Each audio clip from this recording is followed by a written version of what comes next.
Yeah. Well, then you can tell me what exactly is happening with, All I get yesterday is Eric asking me what time am I free today, and I'm like, I don't know, like 2? Oh, well, for starters... I have no idea what we're doing today. For starters, we're recording the Perfectly Modcast. Hey, what's up, buddy? I'm Lennette. I'm Travis. I'm Eric. I'm Sebastian. And first, let's do our shots for Harambe. So we got the blood... I keep fucking it up. The blood-shaped herb. The heart-shaped herb, reference to Black Panther. It's some muddled strawberry, lemon juice, Di Serono, and Sprite / Diet Squirt. So, shots for Harambe. Woohoo! I still don't drink, but, just thought you should know. Huh. It looks... That is better than I expected. That's right. Yeah, for how it looks, and them saying that it actually wasn't bad is, power to you. That's It's on par. It's on par. That's rather nice, actually. The past couple shots for Harambe have actually been all drinkable. What the hell is that supposed to mean? Burning deer. Okay, that's fair. Do I want to know?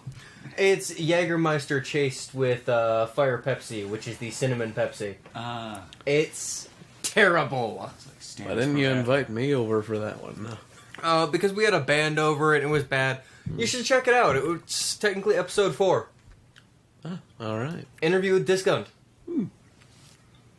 Anyways, so, in reference to Black Panther, we all saw not we all. Did you see Black Panther? No. Most of us saw Black Panther. Actually, it's a pretty funny story. We ran into Sebastian on the way out of Black Panther, so why don't you go ahead and... Travis, tell him the story. Alright, so, Yeah, we'll get your side, and then we'll get my side. we decided, hey, you know what? We're gonna go to Black Panther. We're gonna go to the Marcus Theater. I haven't been there in a long time. It's really fancy. It's really nice. So we went. It was cool. It was a decent movie. We'll discuss the movie in a little bit. But we got done and we're like, alright, so we're gonna leave. We parked, kind of out in the middle of nowhere, hoping that we could avoid all the people, which, joke's on us, all the people were out there too. But we get in our car, we go to drive away, and we're like, man, that looks a lot like Sebastian. Wait a minute. That is Sebastian! Turn around, roll our windows down, and just kind of start screaming at him as he is doing movie night with a friend of his. Yeah, basically. Well, And then it turns out, as we're discussing it, he said, yeah, we just got back from dinner at the diner. And we're like, wait, which diner? Gus's diner in Sun Prairies where it was. And we're like, we were just there too. Turns out most of the night we just been casually drifting past each other like two ships in the night. Well, I mean, I wasn't... They were going past me. My friend and I were sat at the counter, directly in front of the only entrance to the diner. I mean, we weren't facing it because, the counter faces away from the door. But still, they would have had to walk in to see us. And then we were in the same theater. Yes, but at the same time, when we walked into the diner, we've never been there before, so we were looking at everything, so we weren't looking at the people. We've literally been there every Friday since 2015. Yeah, no, to us this was brand new. People didn't matter. There were a bunch of weird people around us. They looked like families. One looked a little uncomfortable at the fact that we were audibly swearing, but I mean, fuck it. Don't take your kids out on Friday night if you don't want to hear it. I mean, it is... Don't fucking look at me like that. What? I thought you were stink-eyeing me. No. Anyways, so what was it from your perspective, Sebastian? How did we interject on your movie night? Well, I mean, Kenan and I were doing as we always do and standing next to our cars as they warmed up, discussing the movie. And then I hear my name get yelled, and I'm like, oh, that's Tan Wang if I've ever heard him. And then, boom, there they were, driving around in their car. And then we were like, oh, yeah, we just saw Black Panther. They're like, we just saw Black Panther. I'm like, we saw it in 3D in Theater 6. And they're like, we just saw it in 3D in Theater 6. And then we're like, we ate dinner at the diner. And then we ate dinner at the diner. And yeah. And then you drove away, but not before rolling up the wrong window on your car. I'm sorry. Honestly, I feel what gave it away that it was you was the fact that both of you were standing outside of your cars as they warmed up.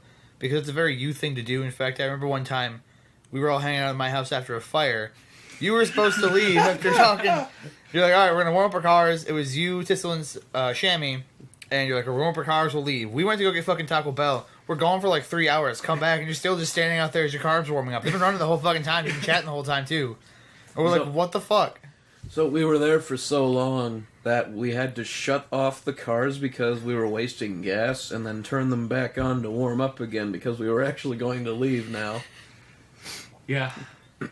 That was a day, I think what got us hung up for so long is we were discussing Bethesda RPGs, so...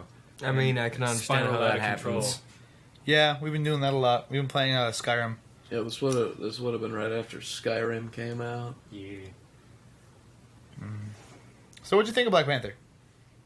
I thought it was perfectly fine. I think it was in the better, like the upper half of Marvel movies. I thought it was a solid middle-class movie. Yeah, I mean, it's the first movie for Black Panther, so they can't exactly go buck wild on it. Like, they need to establish what everything is, otherwise no one's going to know what's going on. So I get that they couldn't, do a whole lot of wild and crazy things with the plot and whatnot. They just went through a rather... I mean, it was kind of a little bit just Thor again, but... Yeah, it was a lot of just Thor again. But they did a really good job at, I think, fleshing out, like, what Wakanda is, and... That's going to be important. How the cultures are like. And I mean, from the Infinity War trailer, you see everyone in Wakanda like, we're going to fight Thanos. And like, well, it's good that we know what that is now. And more importantly, why all these people are like, we can take Thanos. No, you guys can't do that. I liked at the end, because you watched the end credits, right? Yes. So I liked at the end when they're like, I'm sorry, but you're a third world country. What the hell do you have to offer us? And then he says that little fucking smirk. I didn't get that post-credit scene because it just ended the movie a second time. Like, it ends with the little kid being all like, who are you? And he turns and, like, goes to say the Black Panther, but then it cuts. And then the post-credit scene is, again, where they're all like, well, yeah, but what could Wakanda possibly do? And then he goes like, and then it cuts again. And they're like, okay. You did two endings, I guess. Well, maybe they had both of those endings. You couldn't figure out which one they wanted to use, so they decided both. Well, I feel like the ending on the street, right, brings the narrative full circle, because that's how it starts and that's how it ends, is with the same building. He buys that building symbolically, which is the blood on their hands. Spoilers, by the way. We're going to get pretty spoiler heavy. But, like, the one with Wakanda kind of brings it back to the whole, like, greater cinematic universe. I mean, if you really think about it, if you exclude the fact that Martin Short was in it, and Martin Short was only in it to connect it to the other movies, it was... You mean Martin Freeman? Martin Short, Martin Freeman, one of the Martins, I don't know. Yeah. Martin Scorsese. Definitely Martin Scorsese. Okay, I don't know who that is, honestly. You don't know who Martin Scorsese is? I know who it is. Who is it? Hold up. No. I know who it is. No, don't leave. Don't leave. I'm done with the podcast. Bye.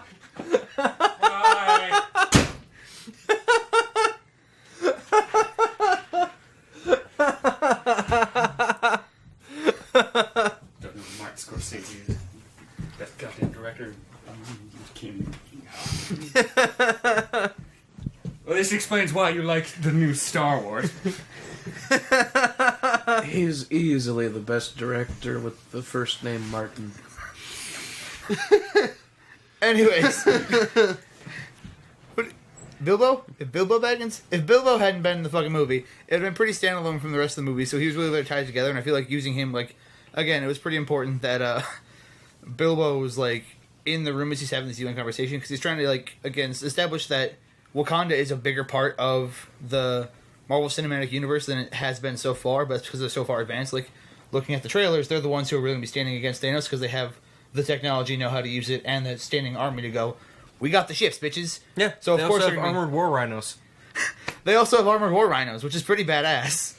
The one part I found weird, though, was, like, Bilbo Baggins is like, demonstrably in the CIA, but, like, so, S.H.I.E.L.D. S.H.I.E.L.D.'s in space. Fuck S.H.I.E.L.D. right now. They're doing shit. Yeah, I suppose, but, like, you think... I mean, S.H.I.E.L.D's always been, like, the American... That's been my issue with all of these, is, like, where the fuck is S.H.I.E.L.D. been? Because ever since S.H.I.E.L.D. fell, S.H.I.E.L.D. has been an established thing. They got Agents of S.H.I.E.L.D. on TV. They're just ignoring the fucking problem. Even before S.H.I.E.L.D. fell, like, you had... Why do we have a CIA if we have S.H.I.E.L.D.? We don't have S.H.I.E.L.D. anymore.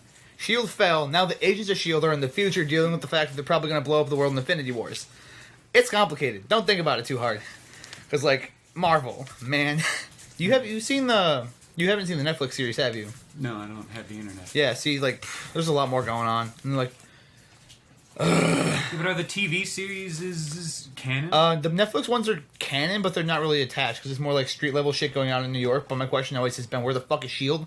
Because like you got some dude doing ninja flips around New York who's half blind. Like, well, this should be a problem because we're dealing with like Inhumans and enhanced humans. We want to keep track of this shit. We have a fucking registry. Why aren't we tracking down Luke Cage, Jessica Jones, people who like have their names out there? Anyways, it's shit like that. But the TV like Inhumans is canon to the film universe, and then Agents of S.H.I.E.L.D. has Phil Coulson from S.H.I.E.L.D., so it's like super canon. It's just like the first couple seasons it touched on it, so like when S.H.I.E.L.D. fell, obviously Agents of S.H.I.E.L.D. was like more inside of S.H.I.E.L.D. as it fell, like dealing with the Hydra takeover. Oh my Hail god. Hydra. Yeah, Hail Hydra. But like obviously half the S.H.I.E.L.D. characters were Hydra agents, so Hail that was Hydra. gonna kind of a problem. I'm gonna stop saying it now. Just one more time. Yeah, but like Hydra's still a fucking Hail Hydra. problem. Yeah. I'm pretty sure we killed Hydra, Hail Hydra. the Hydra from Hail Hydra, Hydra. because he was an Inhuman on another planet, and there was some space travel. Now they time travel to the future because people and time travel and shit. It's like a weird. It's a sign. It's a whole thing. Yeah, time travel fucking sucks. Yeah. It's a weird narrative device. It's not fun. What I'm going with, because it seems like, so there's an Inhuman who can see through time, but I'm pretty sure there was a timeline where like she didn't get involved, and then like things progressed to where it is, and then there's the B timeline where she got involved because she has her Inhuman powers, and then like they're fucking with it, being like removed, and then dealing with their own like things. You know what I mean? It's the girl super. who leapt through time. No, she The could see girl all of time. I don't know. who Sure. leapt Yeah, I don't know. Time. Who's Martin Scorsese? I don't fucking know. But it was back to Black Panther. I thought the visuals were pretty cool. Oh, it looked great. I mean, Yeah. it's the first movie I've seen in that kind of 3D setup, so it was pretty tasty. Yeah, I liked how like with sort of like set design and costumes and whatnot, where they just incorporated a wide variety of different cultural elements, and like how each of the different tribes of Wakanda had a different style of dress based on actual parts of Africa. Mm-hmm. I like that a lot. I also do enjoy the fact that they just kind of had a non-political map of Africa and said, "Here is Wakanda," and then like, not gonna point it out any further than that. Nope. It's in Africa, somewhere like in the middle. Yeah, probably. Maybe we don't fucking know. There's trees here, so it's probably not in the Sahara. Isn't it definitely not in the Sahara? Wait, have you never been there? Well, Wakanda said that they never wanted UN help, so no, we've never been there. They just send people to the UN, and we assume that they're a real country. Just shitting me, right? Nope. No. It is interesting, though, that the Black Panther sort of paralleled Star Wars in that they had Forrest Whitaker there, and then he just disappears and dies right in the middle of the... I'd say like the opening act. He's just sort of... It's not the opening. It's the middle act. Just as the rising action begins. Yeah. It's a weird thing that Disney's done where they're like, all right, we have Forrest Whitaker, a phenomenal, consummate actor. We're going to have him kind of essentially in just a glorified cameo role. And then they also just randomly kill Andy Serkis right in the middle of the movie with a guy who he's working with. It's like, it's just the Star Yeah, Wars. to be fair, Andy Serkis was killing people too that he was working with. That's kind No, but what I mean is that Andy Serkis is also Snoke. Yeah. So the parallels of the fact that they both die right in the middle of their respective movies to a person that they're working with, and then Forrest Whitaker is just killed right in the end of Act 1, it's just funny, the parallels there, because they're both Disney-owned franchises now. Man, they just really don't like Forrest Whitaker. Well, they do, but they just don't use him. They're like, man, we love Forrest Whitaker. We're going to put him in everything. They're like, we're going to give him stuff? And I'm like, no. He's No. not gonna have speaking roles. He's Forrest Whitaker. He's there to look stately and wise, and then die, so that it gives the character Motivation. to mourn their mentor. I don't really felt like a mentor bond was established. He was more like the dude who you did the drugs with. No, but like he was He was your babysitter for the bad trips, man. he was clearly the guy who was all like, "I'm your wise spiritual leader, dude." And I'm your shaman, bitch. exactly. Yeah. One thing I don't get is bad guy in Black Panther, Killmonger? Killmonger. I was thinking War Machine. But that's That's a different thing. they got war, and then but anyway, how like he burned all the heart-shaped herb, which I get like in a immediate sort of sense, but that doesn't make sense because like he's all like another king, and like, yeah, it doesn't make you immortal, stupid. You will die eventually, and unless you want Wakanda to stay strong with a Black Panther as their leader, you're just gonna burn all of it, and then no one's gonna be able to succeed you as proper Black Panther. I don't think he gave a shit. He really didn't. Because he wanted to create a new world order, and then he just kneecapped himself. No, that was his only plan. New world order. Nothing after that. Not how to run a new world order. Not how to keep a new world order safe. New world order. He had a Nazi vision. We're gonna make a new world order. What are we gonna do after that? New world order. You think about it, he was but a then pretty you'd think character. he would disseminate the herb amongst everyone. Like, now everyone has superpowers. Woohoo! But that's a problem, because then there's people who stand against him. I get where he's coming from, because this way, with T'Challa dead, he's the only person who stands to be physically superior, and without the ability to take the power away from him either, because nobody knows how to do that anymore. He's just always going to be more of a badass than even the baddest badass. Well, I mean, in Wakanda. Yeah, in Wakanda. As soon as you start dealing with, like, Captain America and the other people, it's like, okay, maybe we're on par sometimes. Yeah. It's weird. You'd think in a world with the Avengers where he's a special forces guy, he wouldn't think it would be that easy to completely overthrow governments. Because people with space lasers could, make that not happen. I mean, at the same time... I mean, Tony Stark accidentally in Ultron. Yeah? But I think that's also why he thought that one man could take over an entire political government. That's true. Look at the whole Winter Soldier thing. Yeah. Speaking of the Winter Soldier, what the fuck was he doing that whole movie? I forgot he was there. Well, I mean, they've had him in healing and, like... Because remember, in the end of Civil War, they put him in, like, a cryostasis thing. So this was them showing us that they've finally taken him out now. And sent him to Africa? No, he was in Africa. He was in Wakanda. Oh, Yeah. Because no one knows where Wakanda is. Okay. It's a safe place for him to recover because they have advanced technology and they can help him. It's just, he'd have been nice to have or, like, worry about or, like, maybe even be, like, again, this whole, like, fucking coup d'etat's going on and he's just chilling in a hut with a couple of kids in the middle of the mountains that nobody knows about. And, like, as soon as everybody who knows that dude's fucking there is about to die, so as soon as they all die, he's just stuck in a hut with a couple of kids from the 1940s.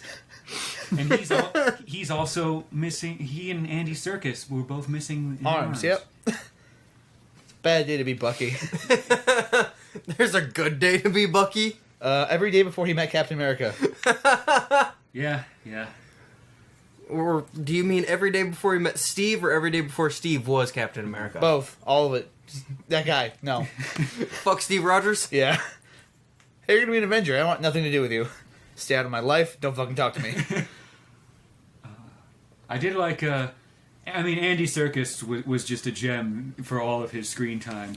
My favorite part being when Martin Freeman was all like, geez, you're walking in here with a posse, and like, what, are you going to drop a mixtape? And then Andy Serkis is like, yes, I'll send you the SoundCloud link. And then Martin Freeman's, please, do not send me your music.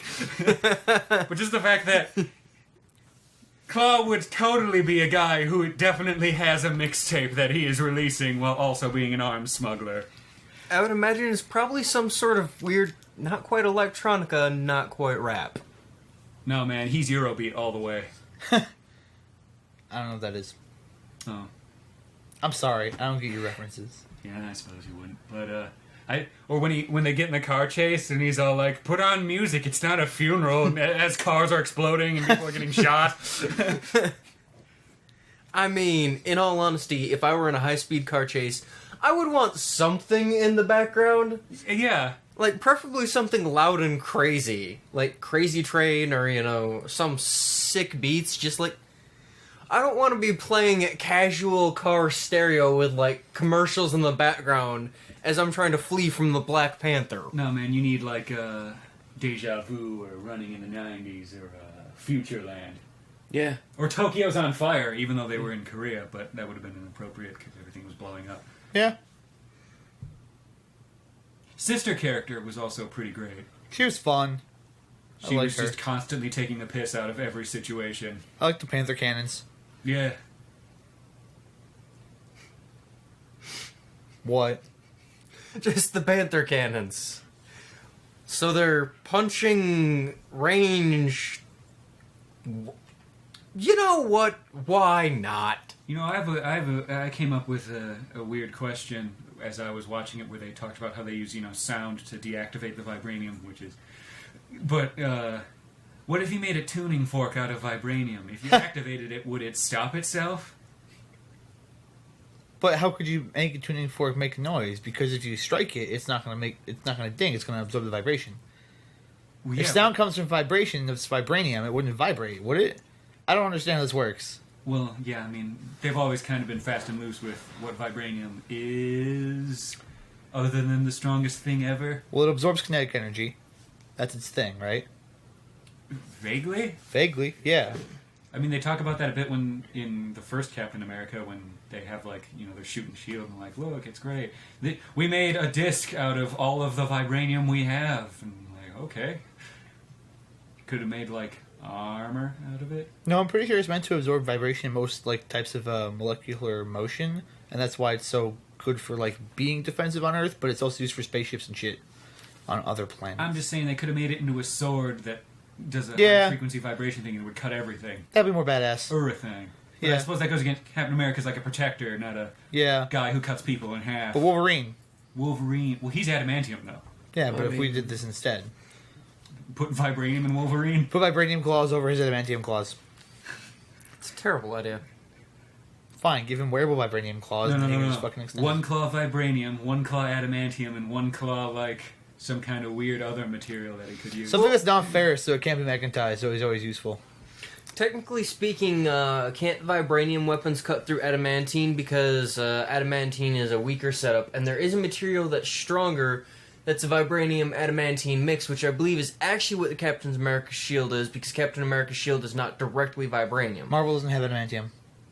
Marvel Cinematic Universe doesn't have adamantium because that is The Marvel Cinematic M-word. Universe does not have adamantium. Yeah. The Marvel Universe has adamantium, so original Captain America's shield is supposed to be a mix. Well, we're talking That's about Black Panther here. Everything gets weird then. Fun fact about the Black Panther comic, I can't remember who it was, but they were telling Jack Kirby, like, you should put, more white people in the comic. So then in the next issue, the Black Panther just beats the ever-living shit out of the KKK.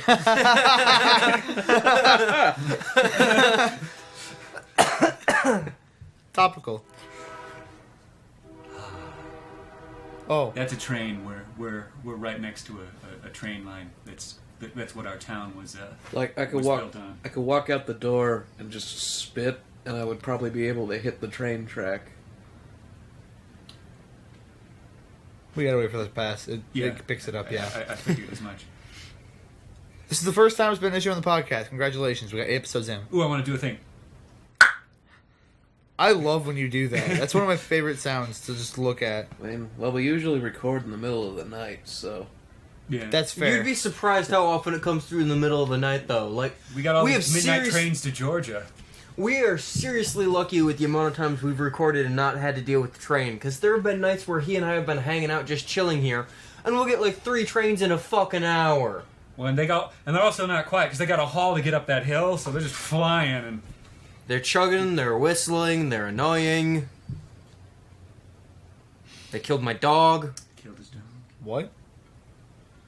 Really or no? I'm just trying to make sure. I mean, You ever seen someone get hit by a train? It's a bloody mess. It's left for quarter mile. thankfully, no, but I was going to suggest that a train pulled a dog on my gun once. Train pulled a dog on my gun once. I'm one- sorry, folks, I'm done with the words. One time, a train stranded Sebastian and me in swamp people territory. Yeah, we because it stopped, and because the train like cuts the county in half, we got caught on the far side of it trying to get back to Rio, but it blocked both of the things, so we couldn't get around it unless we wanted to go way all the way around. Oh, Jesus. Okay. So I yeah, was we just ended up confused. sat on Long Crossing for like half an hour as the train was just at a dead stop. Been there, done that. I mean, fuck that, right? Yeah. Not I a remember good it got time. stuck once when we were at lunch up over in the new little park thing, Oh, yeah. Yeah. which was then funny because all the traffic got backed up on either side of it. And, yeah. But you can easily go around. Not if you're trying to go along here. You can just boop, boop, boop, boop. It's easy. Yeah, but the people over there, I mean, They're stupid. I guess they could go over and then go under the bridge, but that's still going all the way around. Nah, it's not that bad. They're just whiners. So anyways, I want to talk to you about the M word. Did you guys know that mutants aren't people? In the real world, mutants aren't considered people, and here's why. So Marvel, to avoid an import tax on their action figures, yeah. Have you heard the story, Tissel? Yeah. A long time ago. Yeah, Travis doesn't know this. To avoid an import tax on their action figures, they went to court to argue that mutants are not humans and therefore are not subject to the same import taxes. Because you have to pay a tax on human dolls, but mutants aren't people. So we don't have to pay a tax on those. They're a totally separate thing.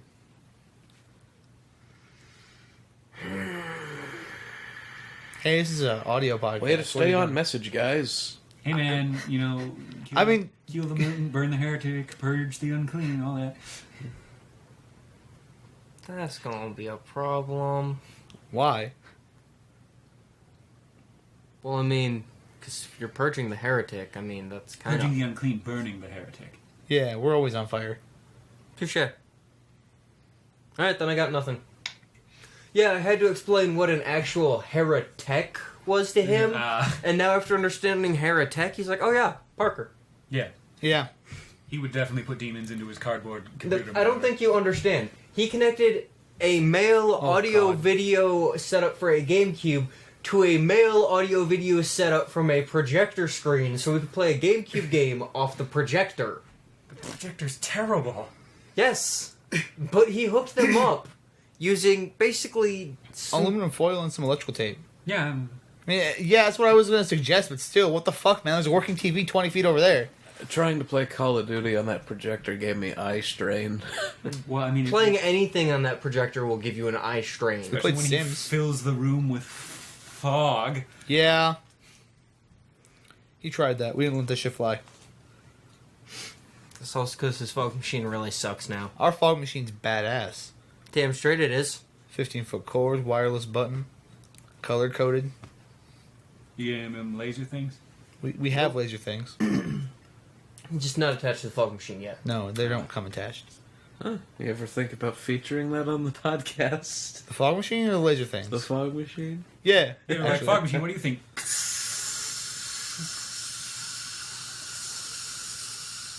Oh yeah, that Pretty reminds cool, me. eh, guys? There's a hacksaw on the back. Can I use that? Yeah? Cool. Find the phone. If you find the phone, though, let me know. I'm not gonna look for the phone. I know exactly where the hacksaw is. I just want it for cutting open a coconut. So what's up with the briefcase full of video games? Well, don't open it. Well, It's a audio podcast. They can't see it. yeah, but they can hear it. It's true. That's why I did it. Anyways, what's up with the... Look, he's just trying to add immersion. Just make sure that they know it's actually really here. So, well, they got a picture of it. yeah, but now they Pictures can be faked. Photoshop. Duh. Why do you think the Earth is flat? But it's round. No, NASA's been lying to us. Yeah. Did you know flat earthers think all other planets are round, but it's just the Earth that's flat? Yeah, How? the Earth's flat. Duh. I mean, that's the central core of their, they just accept that other planets are spherical so that they don't have to deal with it. And then they just, but they can't not have the Earth be flat, otherwise they wouldn't be flat earthers, so. They could just be like, no, the Earth's not flat. It's a lie. I guess. They also think that the South Pole is actually a big ice wall that surrounds the Earth and keeps the White Walkers out. Yes. I come from the land of the ice and snow. And they make that in the hot springs well? Yeah. Hammer the gods?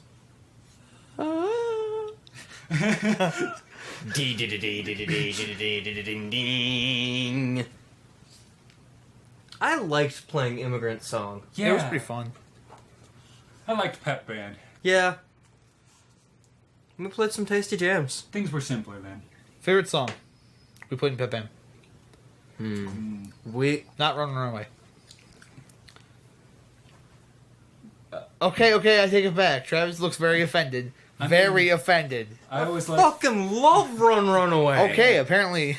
I mean, Run Away, I say, is our most consistent favorite because it's been there the whole time. But I remember the year that it was first introduced, and Valencia was teaching it to everybody, and then he's like, and this is what you guys have to do. And it's like, so we don't really have anything to do? And he's like, no. And we're like, well, this is boring. And then he showed the entire class the Slade music video, and we watched them, kind of dancing around, and we're like, this is what we're doing now. This is what we were filling our time with. Which is how it became, standard for the percussionist to dance and just get crazy. Yeah. And that led to us here. Yeah. Man, that was 4, 4, 3. That's. Carry the 7. Yeah, I mean that's at least probably near like 11 years now. Yeah. I can still remember that day when he showed us the Slade video. God. He cranked the sound, just blasting Slade out of the band room. Questions were asked that day. There were no good answers. Like, anytime people ask questions about the band room. I've always been fond of Through the Fire and Flames as well, but that was more just from the experience of, all the times we'd had to practice and practice and practice, then we actually played it at speed for the concert, but then we'd try and bring it back, but then a lot of people would forget it and couldn't be as good with it, so, we'd start out, and then, like, the 3 people who knew how to do their parts consistently at speed would be playing, and everyone else would get lost, so they just quit playing. Yeah. Man, Tony was just a pro. Kept everyone on point. I don't know. Otherwise, I would have to say my other favorite would be Irish Party, because everybody had the same problem with Irish Party. They loved it, but it's you play one thing, and you will play that one thing for, like, the entire song.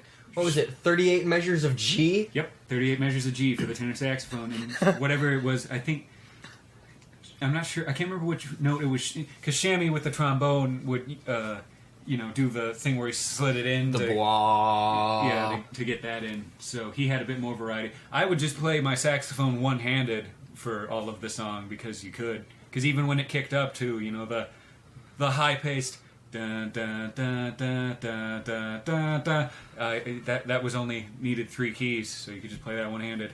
No, I was the crash cymbal for that one, and that was fun, because you spend most of it with the cymbals kind of closed, doing that like a hi-hat, and then it gets to, like the high-energy part, and then suddenly you're like, yeah, I get to do stuff! Da da da da da da da da.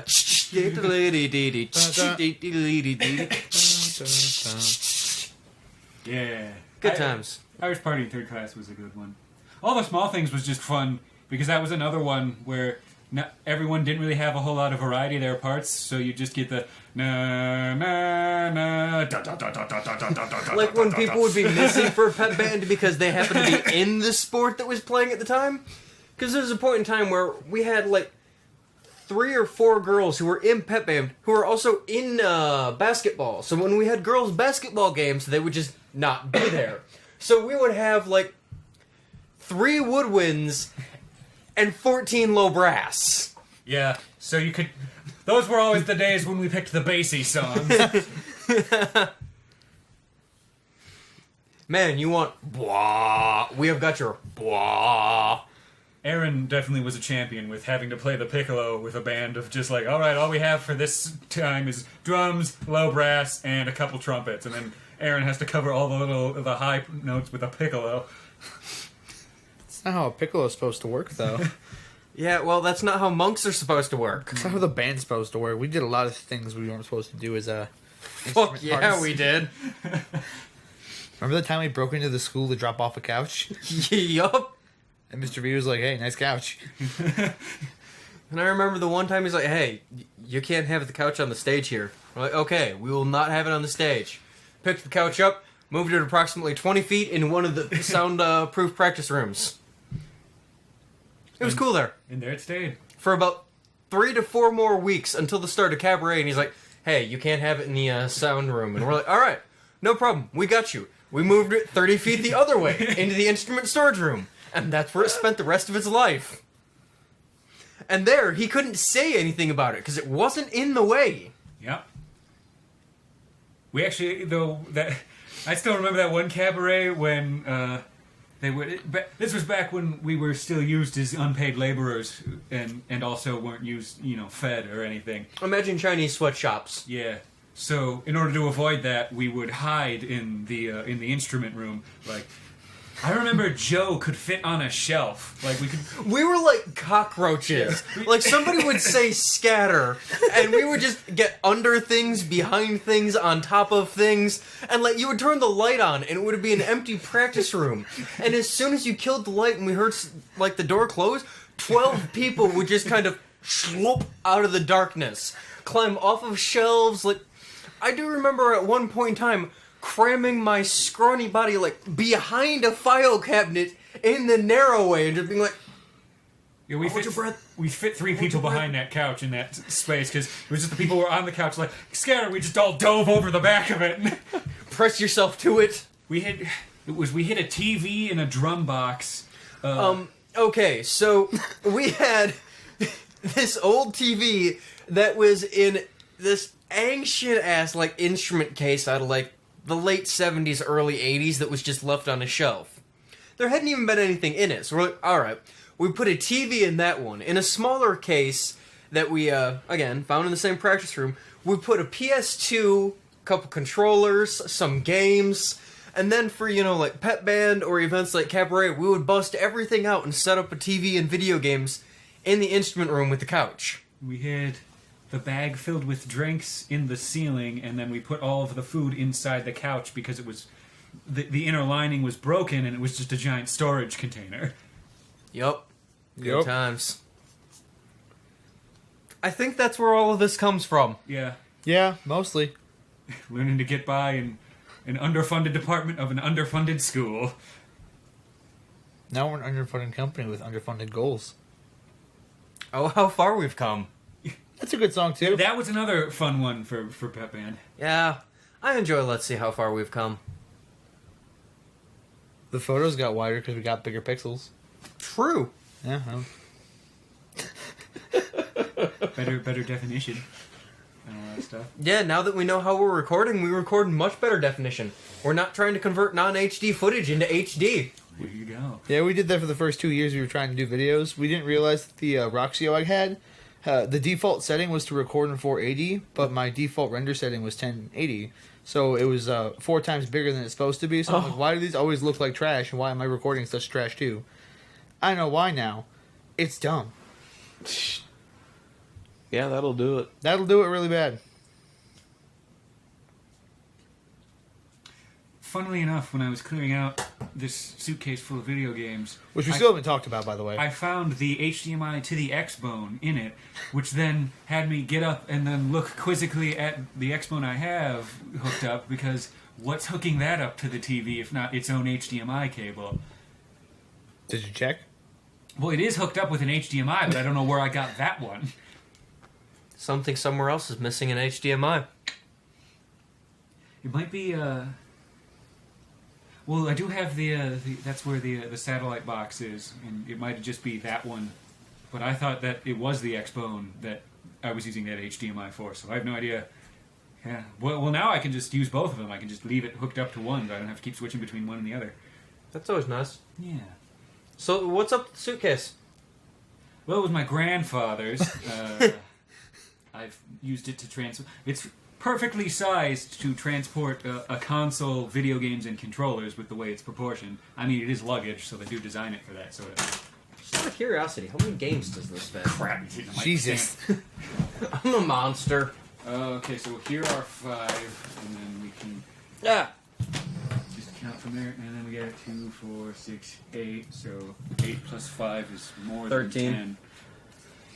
15, 17, 19, 21, 23, 25, 27, 29, 31, 33, 35, 37, 39, 41, 43, 45, 47, 49, 51, 53, 55, 57, 59. 60 games in here.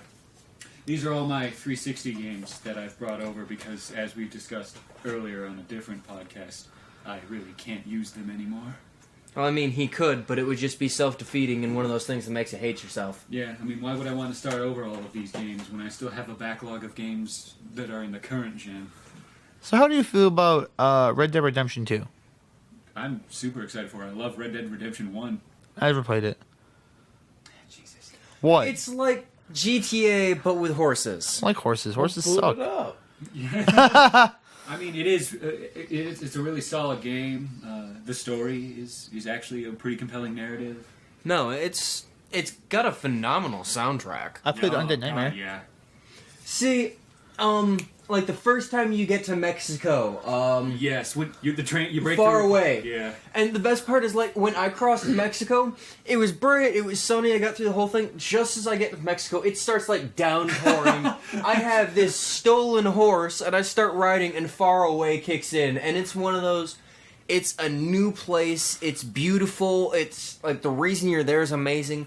That was an absolutely phenomenal moment in gaming. My the Red Dead Redemption is the story of where I had him dressed up in a United States Army uniform, riding around on a donkey, shooting civilians, singing "I'm gonna start a war." Because, you know, you can cross the border to Mexico, and later on in the game, they give you some really fun guns, and it's like, I'm sorry, but why would I not use an exploding sniper rifle on the occasional person? I'm aware it's for hunting buffalo, but you know what? I hunted all the buffalo in this area to extinction. Now, and I just want to fight stuff, and what better way to fight stuff than starting a war between the United States and Mexico? Or knife fighting a cougar. Or knife fighting. I hated that requirement for. I just Fucking wanted the super Christ. awesome long coat, but no, they make you do every challenge in the entire game. And one of them is like fight a cougar and a bear with a knife, See, you know what the worst part is? The cougar was harder to fight with the knife. because it just runs around. Like the bear, you can just kite, run up and stab him, and then run away. The cougar will come after you. And the cougar does those flying loops. The bear, again, is slow. Like, if the bear's gonna get you, the bear's gonna get you. It either will or it won't. The cougar is almost always going to get you unless you dodge roll or do crazy leaps. But the problem is, you then miss your only opportunity to stab it in the face. I've found that if you stand up in the lake, up in tall trees, you know where that cabin is, they don't like the water as much. Like they're not pathed well for it, so you can run into there and just like stand waist deep in water, and then they'll be like, "Where did he go?" And then you run up and stab him, and then run back in the water before they can grab you. See, but the issue is, water is also fatal to John Marsden, so I would... You have to be very careful with how deep you go in that because water. if you go up to the waist, you're safe. If you go up to the belly button, though, he drowns. Yep. Which, that actually, I did have that happen because, you know, I'm like, I'm going to get you, cougar, and then I just hear a gurrar, and I'm like, what's it? And then a bear just comes up and just destroys, just punches me right in the back of the head. I go ragdolling down the thing and then just slide into the water and I'm dead. Yeah, I had a lot of those. I got this, nope, oh. Because once you start sliding... Yeah, once you're ragdolled, you're boned because they keep coming after you and it takes forever to stand back up. Undead Nightmare, the expansion to Red Dead Redemption, is also really great. It's one of my favorite zombie games, mostly because it's, you know, in the Wild West, so there's a lot of that element there, and also because of the blunderbuss, which is made out of dead people. I don't know, I just like the ability to shoot zombies in the head from horseback with a revolver. Yes, that's also good. Oh, getting the 4 horses of the apocalypse is fun. And then the unicorn. And then the unicorn for killing the chupacabra. I feel like you would enjoy it. Yeah, it seems I would like your enjoy- kind of game. I I would don't know enjoy why it. you haven't played it. I would enjoy Undead Nightmare. I just haven't played. You don't actually need to play the original play on Dead Nightmare. Yeah, I know. I should play through Undead Nightmare. It'd be fun. Oh my god, this is only 800 kilobytes. How old is it? What? Yeah. I mean, I wasn't kidding when I told you that my one old hard drive held all of these games. 2000. Like, 59 games fit on that one hard drive. You have to remember, though, hard copy games took almost no memory space, though. It was Because the they whole... read through the disc. 2010, I think. Yeah, it's the digital games that are like, oh, fuck me. You know, You need the whole Grand Theft system. Auto taking like 20 gigs. Yeah, this came out in... Let's see, there's bound to be a... Oh, no, it might be under this pre-order sticker. Pre-owned, excuse me. Did you try killing them? Oh, wait. 2005 to 2010. So 2010? Yeah, it looks like they're copyright, so I assume that would be... They would use the most updated... So yeah, 2010. Man, 8 years. Well, yeah, so this is my whole 360 collection, barring maybe 1 or 2 games that might be stuck somewhere deep in the crevices of my house. I'd ask you to pick your favorite game, but I know you have one. It would definitely be between your Red Dead Redemption, your Oblivion, your Fallout 3, and I do really like Red Faction Guerrilla, but I would definitely say that it'd have to be either for games that I just played as over and over again, and most time spent in. I would definitely say it's between your Fallout 3, your Oblivion, and your Red Dead Redemption. Maybe Rainbow Six Vegas 2. Why?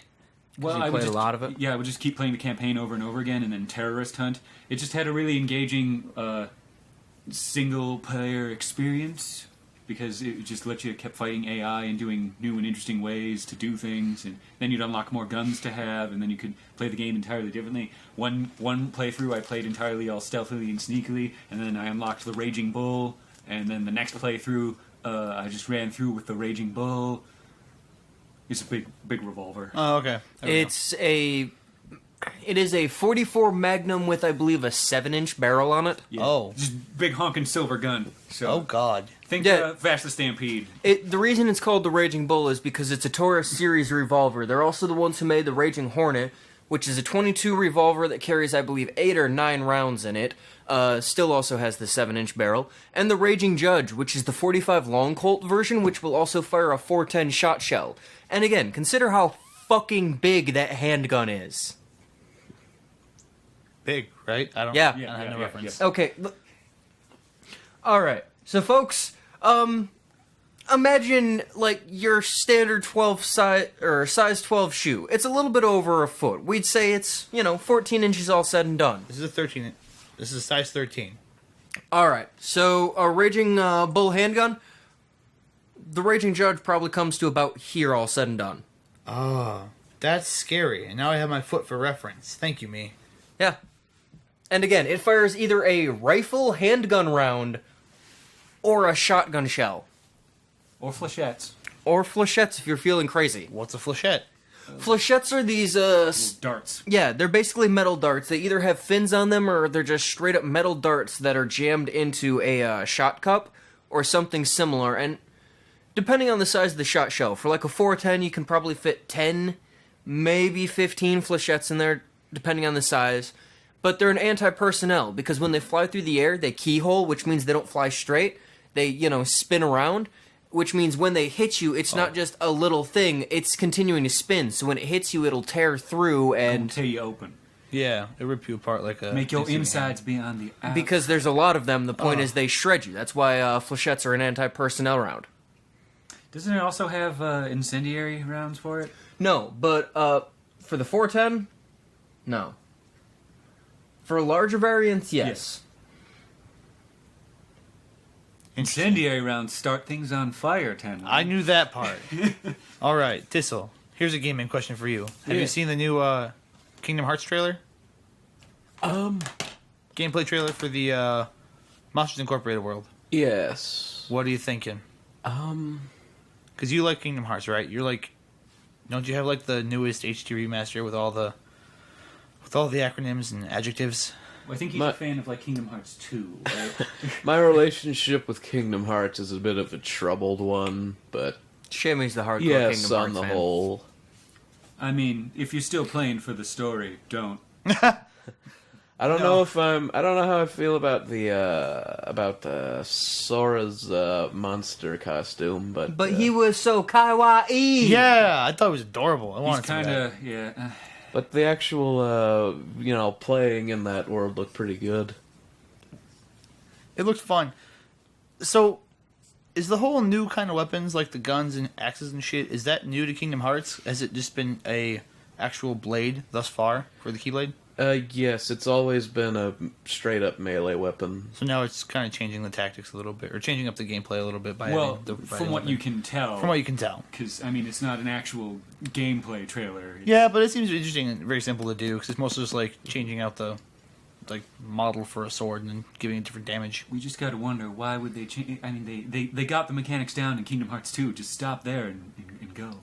Yeah, it used to be that your only sort of ranged abilities were magic related. Yeah. It's fascinating. I'm really excited for it. Isn't it going to be on the Xbox 3 or 1 as well? I believe I've heard tell. I thought it was supposed to be. I'd have to check. How about Death Stranding? I though? imagine Square Enix desperately needs to sell as many as they possibly can, so I don't know why they wouldn't do a wide release. Death Stranding, I'm super hyped for. Oh, yeah, Mads Mikkelsen! That's the antagonist guy, right? Yes. Yeah. What's he from? He's from fucking Doctor Strange, right? That guy. Yes, he's also in Rogue One. Yes. And Casino Royale. Yes, as Le Chief. the chief. When is Death Stranding due out? Is it this year or next year? I'm not sure. Neither am I. I keep, like you hear, oh, well, it's going to come out, and then nothing. You hear nothing from it, but then the next fucking trailer drops, and you're like, this looks badass. What the fuck's going on? Is it coming out? Keep talking while I Google it.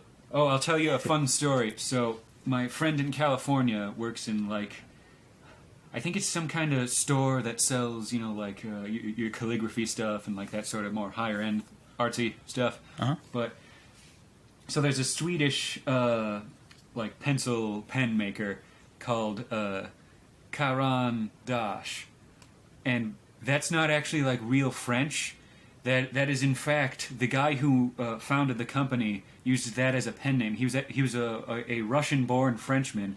Karan Dash is just pencil in Russian, and he just made a terrible pun as the name of his business.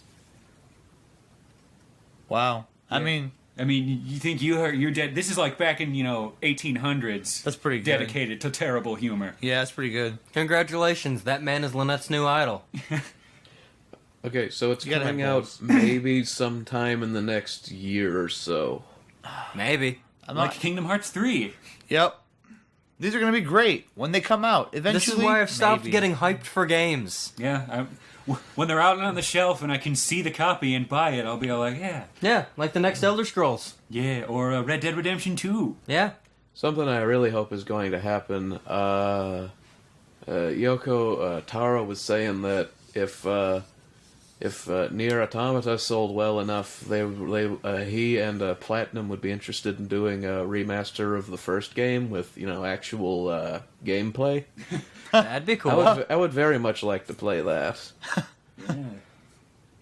Oh, hey, speaking of games remastered so that they're better, I was telling him that he and I need to play Zodiac Age, because, they took Final Fantasy XII and made it better, and he's never played that one, but he enjoys that style. How about Shadow of the Colossus? Oh, Shadow of the Colossus sexy. is good no matter what format you play it on. Yeah. But the sexy new 4K remaster, though. Yeah, Yeah. I'm gonna get that, because then I'll actually get to play it. Is it on the Xbox too? Yeah, but remember, I went from NES to GameCube to 360 to Bone. It's been PlayStation exclusive until now. Awesome. See, I didn't know it was going to be on the Xbox. I was hyped because I have a PlayStation, but if it's going to be on the Xbox, we can record that shit easily. We can record that shit easily, Travis. I would love to record you getting your ass handed to you. I'm not going to get my ass handed to me. I beat that game. Fuck you. I beat that game with not relative ease, but now that you beat it once, you can beat it pretty much any time after that. I'm surprised you beat that. Why? It's not that You hard. never played Red Dead Redemption. That's It's why. boss fights. It's not that hard. It's not that long of a game, and I had the time. I think I beat it in a couple of days, like a weekend. No. Put significant time in it. Yeah. All right, we got anything else to talk about? Yeah, Star Wars. I listened back to the old podcast, and you said you liked The Last Jedi. I just need to tell you you're wrong. You don't like it. Okay, fine.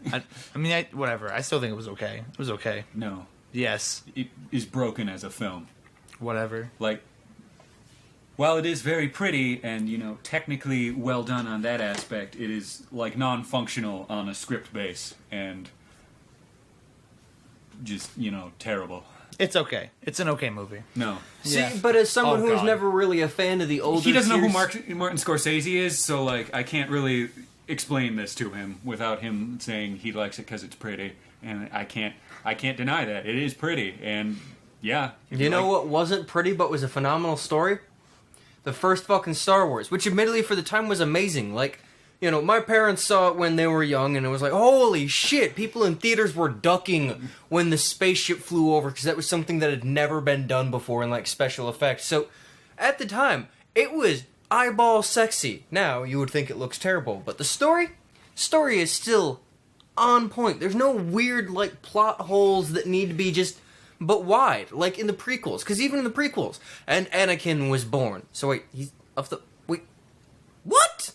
Well, I mean, Darth Plagueis the Wise and Darth Sidious used the Force to create Yeah, life. but, there's things that you need to be told, you don't just understand them. And there's almost none of that in the original. So have you never heard the tragedy of Darth Plagueis the Wise? No. It's not a story the Jedi would tell you. There's a lot of stories the Jedi won't tell you, because it makes all of them look bad, not just the Sith. I would say that of the main series movies, The Last Jedi is my 6th favorite. Wow. Nah. Right above Attack of the Clones and the... What is it? Attack of the Clones and the Clone Wars? Phantom Menace. Oh, what's wrong with Phantom Menace? Wait, you like The Last Jedi more than Phantom Menace? I don't know, I haven't seen Phantom Menace in a few years. See, this is what everyone sees the Mr. Plinkett reviews and is just all like, I have now seen The Phantom Menace. And like, when's the last time you saw it? 1997. Oh, okay. I'm sure a bunch of out of context clips in a Mr. Plinkett review definitely, contain the entire parts of The Phantom Menace. I'm not gonna lie, I hate the Phantom Menace. Yeah, I mean, The only good scene was the Qui-Gon Obi-Wan fucking Darth Maul lightsaber fight at the end. The pod racing was cool because it was something new. and Darth Maul versus Qui-Gon when they're running to the ship. Yeah, there were a few good scenes, but all in I think it's all, a very tolerable movie. I mean, with my, politics, weird history background, it's exactly up my alley, where it's all like, you mean like an hour of this movie is dedicated to talking about the systemic inefficiencies of a republic? Oh, hell yeah. But I can see why people who saw the original trilogy would be all like, I don't understand. I actually was on board for that part. I just wasn't a fan of the execution overall. The Phantom Menace was the first Star Wars I ever saw. I saw it in theaters. Yeah, I mean, that makes sense. You're like 1 year younger than me? He's 2 years younger than me. I'm 24, You're whatever 1 that year. is. You're 1 year. Did you really come out in 97? No fucking way. Calling bullshit right now. 99, 2000. Phantom Menace was... it was not 2000. It came out before the Matrix series, so Yep. it had to have been 98, 99. 99 it is. I mean, don't get me wrong. I liked the prequels, but did not like the prequels as much as the originals. Say something about the prequels, bitch. Hey, I really liked the Clone Wars. You mean Attack of the Clones, or... No, or do you mean the 3D animated series, The Clone Wars? Or do you mean the 2D animated series, The Clone Wars? No, Oh. the second one was called. It was Clone Wars. 1999. Boom. I'm happy. Nice. No, I liked the second movie in the prequel and how that actually spun off into like the whole Clone Wars series, because that was cool. It gave you a whole lot of lore on everything that was going on in the universe, Exactly. which set you up for the third movie. Because the thing is, they went straight from the second movie to the third movie, and you had questions. But then once the animated series was made, you're like, and now they explain a lot of the things that you're left with questions about in the third movie, like, who are some of these characters? Why does Anakin suddenly seem like he's a little bit more evil than he used to be? Like, not a little bit more evil, like, visibly more evil than he used to be. He had a weird vision quest on a planet with ice buffalo people, and worms made blue lines on his skin. And then he saw the Darth Vader mask. That's why. Even in context, that's still fucking weird to talk about. Yeah, well, I mean, it's better than what the 3D series, The Clone Wars, did for his vision quest, where he sees the Darth Vader helmet, which has, like, the father, the daughter, and the son, which are, like, the embodiment of the Force, and the son can turn into the goddamn bat out of hell from the Meatloaf cover. There's a lot going The on. 3D series is, like, wildly tonally incongruent. And But that's canon. Is it Disney great? I don't... This is why I refuse to watch the new series. Yeah, I mean, Rebels is canon, too, and that's awful. I haven't seen Rebels yet, and I'm probably never gonna. Well, Don't. Yeah, don't. Well, I have to. Well, prepare to see people fly using a lightsaber that spins around really quickly. That's not how that works. Yeah, it's not how that works, yes. All right. There's a reason there are a lot of videos where they take scenes from Rebels and then splice in Han saying, that's not how the Force works. It does have Thrawn, though, and from what I hear, he's pretty good. I don't know but who then... that is. but So then... did you read any of the old EU? No. Oh. Ken Wang can't read. Hey! Basically, Grand Admiral Thrawn is pretty much the most beloved villain from any of the old EU stuff. That's mostly because, in comparison, like, there's Thrawn and then 16 clones of Palpatine and Yuuzhan Vong, which are awful. Oh. Yeah, the extended universe... Like, people... Like, I totally am down with Disney decanonizing the EU, because it kind of gets out there. Legacy of the Force flat sucked. Yeah. But Thrawn was well beloved because he was, like, smart and, like, a really good leader, and he tactically and all that, and they brought him into Rebels, and he's still pretty good at his job, but the other parts of Rebels are also really dumb.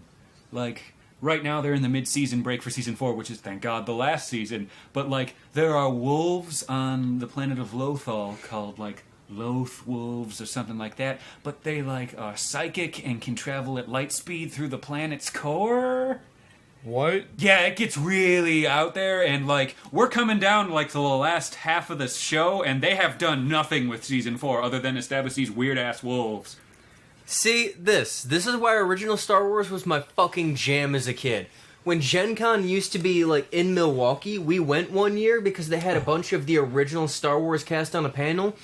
I had that, like, massive Star Wars dictionary as a kid that's, like, 700 pages deep and you could beat a homeless person to death with because it tells you everything about the universe. Yeah, I got the actor who played C-3PO to sign his page. I got the actor who played Grand Moff Tarkin to sign under his character, and I got headshots from Darth Maul. Damn, son! And I was like, this fucking shit.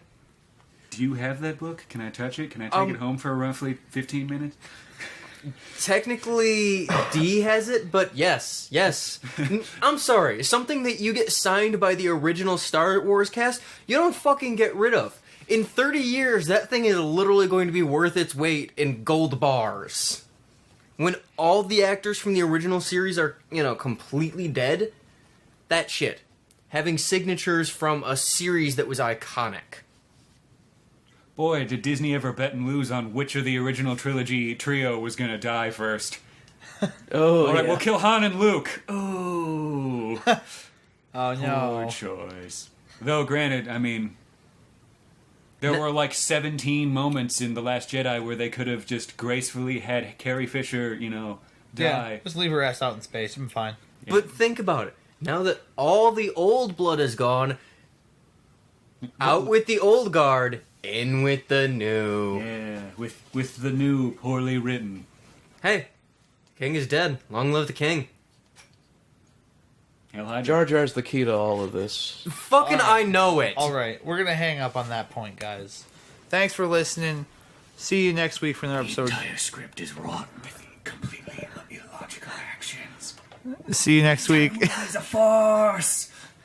for another episode of the Mario Podcast. Terrible! Deuces. Later.